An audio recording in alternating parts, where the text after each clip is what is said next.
Tonight, the president arrives in Singapore and calls himself the first Pacific president, promising to treat Asian powers as equal partners. No one nation can meet the challenges of the 21st century alone.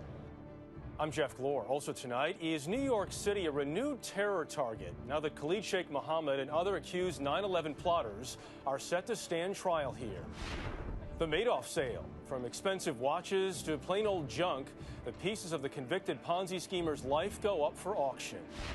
And mind games, an unforgettable competition to figure out who has the best memory in all the world.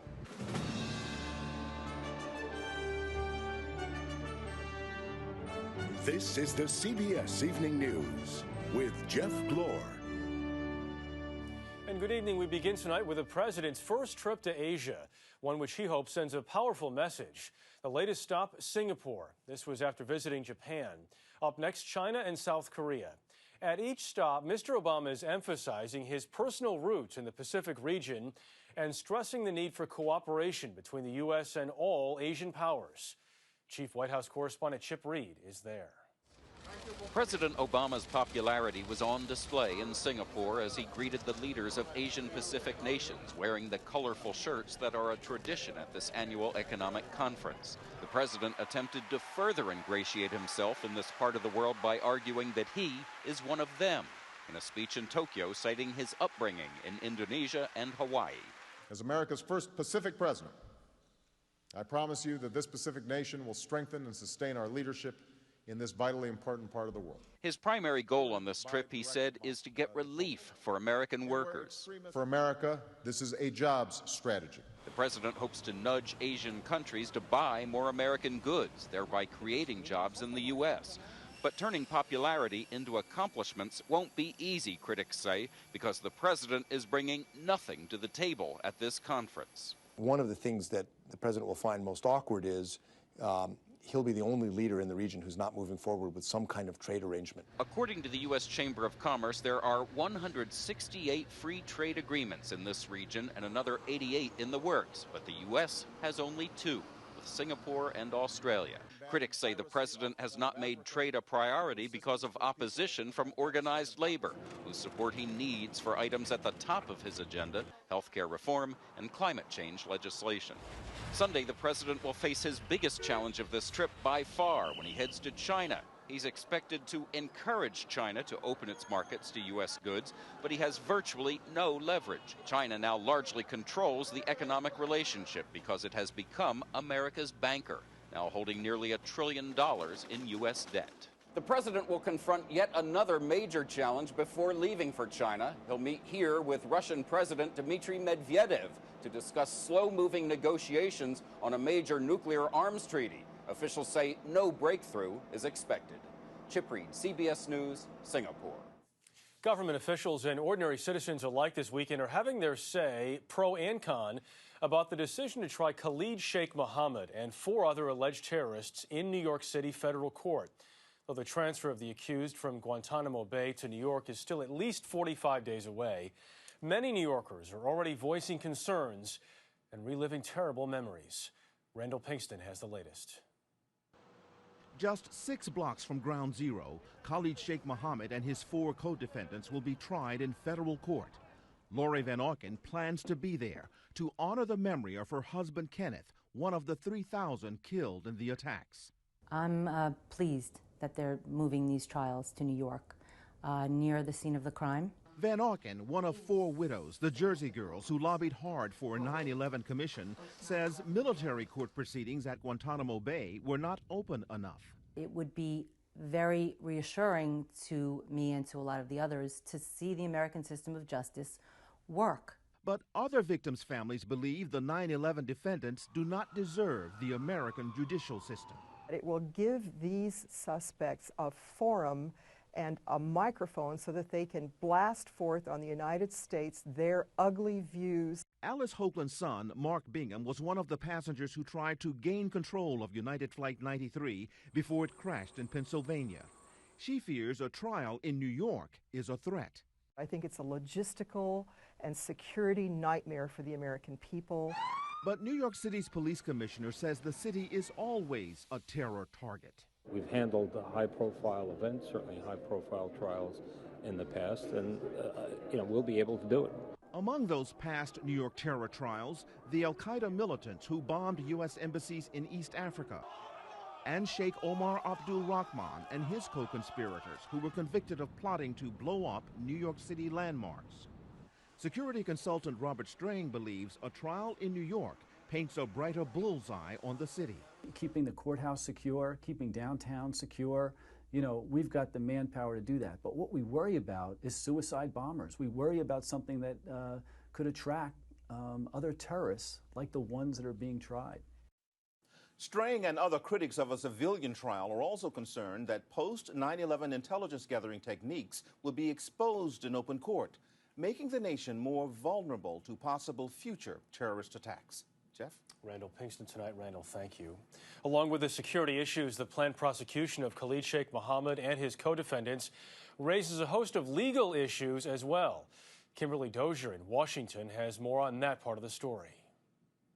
The U.S. federal court system has tried terrorists before with a 90% plus conviction rate. But one former Guantanamo legal advisor says they've never tried someone like alleged 9/11 mastermind Khalid Sheikh Mohammed. All of the cases that I'm aware of where terrorists have been successfully prosecuted in federal court have been people who have been captured in the United States. Lawyers can argue that Mohammed's 6 years in detention have already violated his right to a fair trial. And they can challenge whether it's possible to get an impartial jury in New York, where nearly 3,000 Americans were killed on 9/11. They'll also question the evidence. Mohammed confessed to planning the 9/11 attacks to interrogators. He admitted it again in his Guantanamo hearing. But the government admits it used so-called enhanced interrogation techniques after his confession, including waterboarding him 183 times in a single month. And I think if Khalid Sheikh Mohammed's lawyers are good lawyers, they're likely to make this a hearing not about his guilt or innocence, but one about his detention and interrogation techniques. Other experts believe the real risk is that far from fighting prosecution, Khalid Sheikh Mohammed will use the courtroom to boast of his alleged crimes.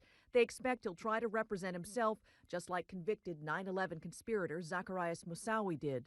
And of course that dragged on for 3 years because he was a very difficult individual for the judge to control. Yet if he does that, he may also do the prosecution's work. All of this talk about waterboarding and interrogation and so forth, it's not going to mean anything because Mohammed himself is going to incriminate himself.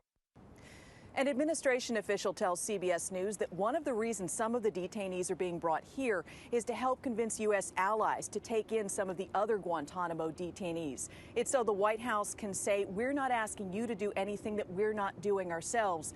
The official said expect to hear other cases announced to be tried in U.S. federal courts soon. Jeff? Kimberly Dozier at the White House this evening. Kimberly, thank you. Conservative activists held Tea Party rallies today in 26 states. They're protesting health care legislation and climate change measures that would cap greenhouse gas emissions. Still ahead on tonight's CBS Evening News, can a school fundraiser save this boy from a rare and fatal disease? And when we come back, going, gone, Bernie Madoff's possessions on the block.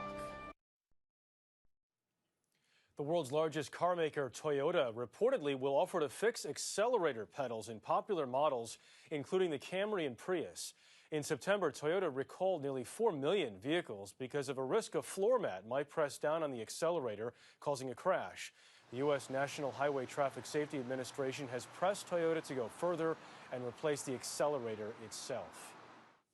Convicted swindler Bernard Madoff, jailed in North Carolina, was not able to attend, but hundreds of his personal belongings were there today at an auction in New York City. And Hari Srinivasan was there as well. 13. They were the kind of investment returns only Bernie Madoff could deliver. A satin Mets jacket emblazoned with his name and valued at $500 sold today for $14,500. There's a certain amount of justice to someone who stole so much money and his stuff's being sold at essentially a garage sale. Madoff won't have time for his boogie boards anymore. No need for the personalized polo shirts either from the yacht club, where he once parked his boat. I bought some silver, and I'm also buying some items that have the Bernie Madoff logos on them. Also on the block, a vintage watch collection, including 17 Rolexes, owned by a man who went from cufflinks to handcuffs. Now serving 150 years behind bars, today the fallen financier has a different kind of time on his hands. Leonard Prado bought souvenirs almost for charity's sake. It's going for a good cause. It's going back to the, obviously going back to the people that lost the money and the investments that they did with him. Ruth Madoff's collection of fur coats, jewels, and designer handbags also sold one by one. How many wallets and bags does one person need? More than the goods themselves, bidders want to own a piece of history. The fact that it came from the Madoff residence matters. Oh, it has to. It has to. U.S. Marshals say this is just a fraction of their inventory. Already sold were Madoff's Mercedes and Montauk mansion. Still for sale are his Manhattan penthouse and his home in Florida. Madoff's yachts will be sold separately at an auction in Florida. But the proceeds from these auctions will be a drop in the bucket compared to the $21 billion Bernie Madoff swindled from investors. Hari Srinivasan, CBS News, New York. Just ahead on tonight's CBS Evening News, how can President Karzai fight corruption in Afghanistan when some of his closest advisors are accused of crimes? In Afghanistan, 2 Americans were killed by roadside bombs yesterday. President Obama is still weighing whether to send more U.S. troops to fight there amid continued concerns that the government of Afghan President Hamid Karzai is riddled with corruption. Here's Mandy Clark. Corruption and cronyism riddled the August elections and now are the biggest challenges facing the Karzai administration. A senior U.S. official told CBS News, quote, "Corruption is the biggest enemy in Afghanistan. It's much, much bigger than the Taliban. It's much, much bigger than Al-Qaeda. But getting rid of the warlords who thrive on kickbacks might be the biggest challenge." President Karzai's vice president, Marshal Qasim Fahim, has been accused by the U.S. of drug trafficking. It's an accusation that he denies. Karzai also convinced another warlord, General Abdul Rashid Dostum, to support him in the election. Dostum is accused of war crimes, including the deaths of 2,000 prisoners. They are crimes that President Obama wants reinvestigated. But Karzai's brother poses the greatest threat to the Afghan president's resolve in tackling corruption.